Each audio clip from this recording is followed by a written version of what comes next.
दोस्तों ये स्टोरी है गुजरात के एक छोटे से गांव वेंचिया का, हेमू एंड हंसा का। उनकी ज़िंदगी में ऐसा क्या होता है जिसके वजह से वो लोग इतना गंदा स्टेप को उठाते हैं, जिसकी वजह से वो तो पछताते ही हैं, साथ में उनके बच्चों को भी पछताना पड़ता है एक डिसीज़न के वजह से। तो दोस्तों क्या होता है उनका लाइफ में। तो दोस्तों अप्रैल 2023 14 तारीख का दिन था एंड हेमू एंड हंसा खुद तैयार हो रहे थे और अपने बच्चों को भी तैयार कर रहे थे। एक्चुअली उनको कहीं रिश्तेदार के यहाँ जाना था। तैयार होने के बाद वो लोग घर से बाहर निकलते हैं एंड सीधा उस रिश्तेदार के घर पहुँचने के बाद रिश्तेदार से बोलते हैं कि आज एक काम कीजिए, आज आप हमारे बच्चे को अपने घर रख लीजिए। अब वो रिश्तेदार पूछता है, क्यों आप लोग कहीं जा रहे हैं क्या? मतलब आप लोग इतना तैयार होके आए हैं एंड आप बोल रहे हैं कि बच्चों को रख लीजिए, तो कोई काम से आप लोग जा रहे हैं? तो हेमा एंड हंसू कहते हैं हाँ, हमें आज कुछ काम है, तो आप एक काम कर दीजिएगा, कल इन दोनों बच्चों को घर पे पहुंचा दीजिएगा, ये लोग घर पे आ जाएंगे, आज आप इनको खुद के पास रख लीजिए, अपने ही पास रख लीजिए। ये बोल के हेमा एंड हंसू वहाँ से वापस आते हैं। जब वो लोग वापस आते हैं, क्योंकि वो लोग गांव में रहते हैं, तो गांव में क्या होता है ना कि शाम के वक्त जो लोग होते हैं जिनके यहाँ पे गाय भैंस होता है, वो लोग गाय भैंस को पानी पिलाने के लिए बाहर निकालते हैं। तो नॉर्मली तो वो लोग भी एक किसान होते हैं, पेशा से ऑक्यूपेशन से वो लोग किसान होते हैं। बट क्या होता है ना कि उस दिन उन लोगों ने बहुत नया ड्रेस पहना होता है, नया कपड़ा पहना होता है। तो वो लोग क्या करते हैं, जैसे गाय भैंस उनके करीब आ रहा होता है, तो वो लोग क्या करते हैं, उससे थोड़ा दूर हट जाते हैं, इस वजह से ताकि उनका ड्रेस गंदा ना हो। एंड वो लोग क्या करते हैं ना, एक दूसरे को बहुत अजीब तरह से देखते हैं।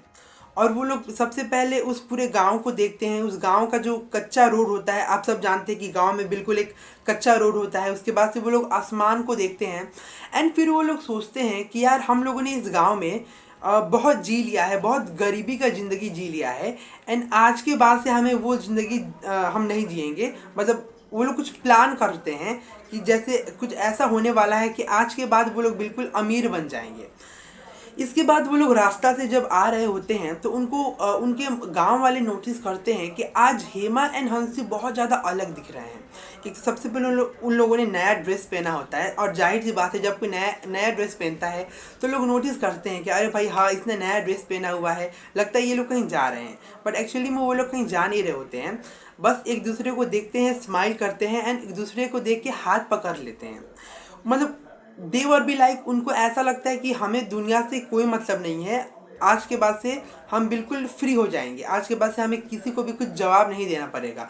वो लोग ऐसा हरकत करते हैं कि हमें किसी का कोई परवाह नहीं है। इसके बाद वो लोग अपने घर पे आते हैं। घर पे आने के बाद वो लोग ताला को खोल देते हैं एंड बट वो लोग गेट को नहीं खोलते हैं, बस ताला को खोल देते हैं। अब क्या है ना कि हेमा एंड हंसू क्योंकि गाँव में रहते हैं, तो उनके घर के पीछे एक खेत है एंड खेत के पीछे हेमा एंड हंसू ने एक टेंट टाइप का कुछ बनवा के रखा था। वो लोग फिर क्या करते हैं कि घर तो खोल देते हैं, आई मीन ताला खोल देते हैं, बट घर के अंदर नहीं जानते, घर के अंदर नहीं जाते हैं, कुंडी लगा हुआ रहता है। इसके बाद क्या होता है ना कि वो लोग घर के मतलब पीछे वाले रास्ते से, वो जो टेंट हाउस उन्होंने बना के रखा हुआ है, मैं कोशिश करूँगा कि मैं आपको स्क्रीन पे दिखा सकूँ, वो उस टेंट हाउस में सब दोनों चले जाते हैं। टेंट हाउस में जाने के बाद दोनों एक दूसरे की तरफ देखते हैं, स्माइल करते हैं एंड एक एक करके सबसे पहले उस टेंट के अंदर हेमा जाती है और उसके बाद उस टेंट के अंदर हंसू जाता है। ये होने के बाद से सुबह हो जाता है। उसके बाद से जो बच्चे रिश्तेदार के यहाँ थे, वो लोग जब दोपहर होता है तो वो लोग भी अपने घर आ जाते हैं। फिर वो लोग देखते हैं कि भाई घर का तो मतलब दरवाज़ा खुला हुआ है, मतलब ताला खुला हुआ है, भले अब कुंडी लगा हुआ है। तो वो लोग कुंडी खोल के जब अंदर जाते हैं घर के अंदर, तो वो लोग देखते हैं कि उनके मम्मी पापा तो वहाँ पे नहीं हैं। फिर वो लोग सोचते हैं कि हो सकता है कि वो लोग टेंट हाउस में गए होंगे, क्योंकि नॉर्मली हेमा एंड हंसू पूजा करने के लिए टेंट हाउस में जाते हैं। बेसिकली टेंट हाउस में उन्होंने एक अपना छोटा सा मंदिर का एक सेक्शन बना के रखा है, जहाँ पे वो शिव भगवान को पूजते हैं। बाय द वे मैं बता दूँ, जो हेमा और हंसू होते हैं वो शिव भक्त होते हैं, शिव जी के बहुत बड़े फ़ैन होते हैं। तो क्या होता है कि हेमा एंड हंसू का बच्चा, जब वो लोग देखते हैं कि शायद हो सकता है कि ये लोग टेंट हाउस में होंगे, तो ये लोग क्या होते हैं, दोनों बच्चे सबसे पहले टेंट हाउस के करीब में जाते हैं। फिर सोचते हैं कि नहीं, अगर हमारे मम्मी पापा टेंट हाउस के अंदर होते तो वो लोग क्या होते हैं ना, वो लोग पूजा करते हैं। नॉर्मली जब वो लोग टेंट हाउस के अंदर होते हैं तो वो लोग ज़ोर ज़ोर से मंत्र का उच्चारण करते हैं, बट उस समय टेंट के अंदर से कुछ भी आवाज़ सुनाई नहीं दे रहा था। तो वो लोग सोच रहे थे कि क्या सच में मेरे माँ बाप अंदर है, दोनों बच्चे सोच रहे थे। फिर दोनों बच्चे क्या करते हैं कि उस टेंट के अंदर जाते हैं। टेंट के अंदर जाने के बाद उनको वो देखते हैं कि वो जो टेंट के अंदर का जो माहौल है वो बहुत ही ज़्यादा अजीब है, यानी कि सब कुछ बिखरा बिखरा पड़ा हुआ है और ज़मीन पे कुछ लिक्विड सा गिरा हुआ है। वो दोनों बच्चे समझ नहीं पाते हैं। उसके बाद वो क्या करते हैं, वो लोग अपने गांव वालों को इन्फॉर्म करते हैं। जब गांव वाले भी आके देखते हैं तो उनको भी कुछ समझ में नहीं आता है कि ये क्या हुआ है। मतलब टेंट के अंदर सब कुछ बहुत ज़्यादा बिखरा पड़ा है, हवन कुंड से कहीं से धुआं निकल रहा है। और जब गांव वाले लोग हवन कुंड को देखते हैं तो उसमें से उन लोगों को बदबू आ रहा होता है। जैसे होता है ना, जब हम कोई मांस को पकाते हैं तो मांस को पकाते वक्त जो खुशबू आता है वैसे ही कुछ आ रहा होता है। हम खुशबू या बदबू जो भी आप बोल सकते हैं, तो वो स्मेल आ रहा होता है। जब हम मांस को कुछ पकाते हैं आग पे, वैसा स्मेल हवन कुंड के अंदर से आ रहा होता है। गांव वाले कुछ भी नहीं समझ पाते हैं। वो लोग डायरेक्टली पुलिस को कॉल करते हैं, पुलिस को बुलाते हैं, क्योंकि वो लोग बोलते हैं कि ये लोग हेमा और हंसू कल बहुत ज़्यादा अलग बिहेव भी कर रहे थे। उन लोगों को ये याद भी आता है कि हेमा एंड हंसू कल बहुत ज़्यादा बदले बदले लग रहे थे। वो लोग तुरंत पुलिस को कॉल करते हैं। पुलिस टेंट के अंदर घुसता है। फिर पुलिस लिक्विड जैसा देखता है तो पुलिस भी शॉक्ड हो जाता है। उसके बाद से जब पुलिस हवन कुंड के अंदर देखता है, और ये लोग क्या कर रहे, हेमा एंड हंसू ने क्या किया था ना कि टेंट के अंदर बहुत सारा सेक्शन बना के रखा था। जब वो लोग टेंट के पिछले वाले हिस्से में जाते हैं एंड इसके बाद से जो वो देखते हैं, वो देखने के बाद बिल्कुल वो लोग शॉक्ड हो जाते हैं। मतलब उनका रोंगटे खड़ा हो जाता है।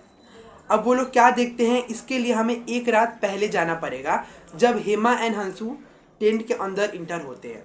तो जैसा ही हेमा और हंसू टेंट के अंदर इंटर हुए, तो एक्चुअली में हुआ ये था ना कि हेमा एंड हंसू ने एक प्लान बनाया था कि वो क्या करेंगे, वो अपना बलिदान देंगे शिव जी के लिए। वो अपने आप को कुर्बान कर देंगे, क्योंकि वो शिव जी के बहुत बड़े भक्त थे।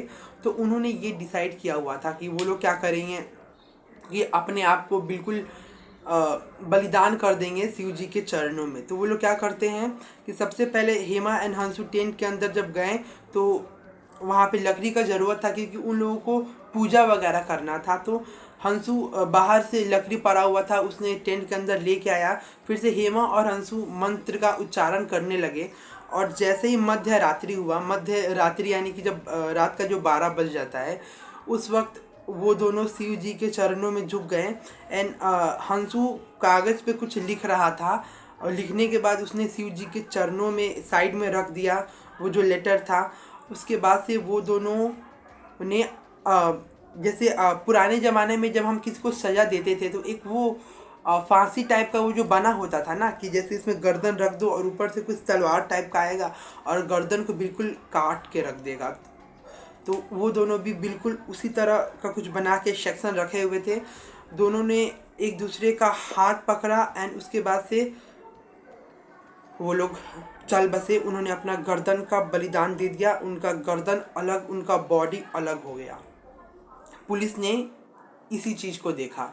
ये चीज़ देखने के बाद पुलिस बिल्कुल शॉक्ड हो गया। पुलिस ने जब टेंट के पिछले वाले सेक्शन में जब वो गया तो उसने देखा कि हेमा एंड हंसू का सर कटा शरीर पड़ा हुआ था, बिल्कुल खून से लथबथ। और जो बच्चों ने नीचे देखा था कि जो लिक्विड पड़ा हुआ था वो कुछ और नहीं, वो खून था। हेमा एंड हंसू ने उस नोट में लिखा हुआ था कि क्योंकि हम शिव जी के बहुत बड़े भक्त थे और हमने शुरू से ही गरीबी को देखा हुआ था, तो हम लोग ने शिव जी के लिए अपने आप को बलिदान दे दिया, क्योंकि हम शिव जी के बहुत बड़े भक्त थे। एंड इसके लिए उन लोगों ने अपना जान दे दिया। देखिए, मैं किसी भी रिलीजन का डिसरिस्पेक्ट नहीं कर रहा हूँ, लेकिन कोई भी रिलीजन में आपको ये तो नहीं बोला जाता ना कि आप अपना बलिदान दो। मतलब हूँ वाला आपके कर्म से खुश होता है, ना कि हम ऊपर वाले के लिए अपना जान दे दें। ऐसा तो बिल्कुल नहीं होना चाहिए। और हेमा एंड हंसू ने जो किया वो बिल्कुल भी एक्सेप्टेबल नहीं था। आप खुद सोच सकते हैं कि उन दोनों बच्चों पे क्या बीत रहा होगा जब उन्होंने इस चीज़ को जाना कि उनके माँ बाप अब इस दुनिया में नहीं रहे।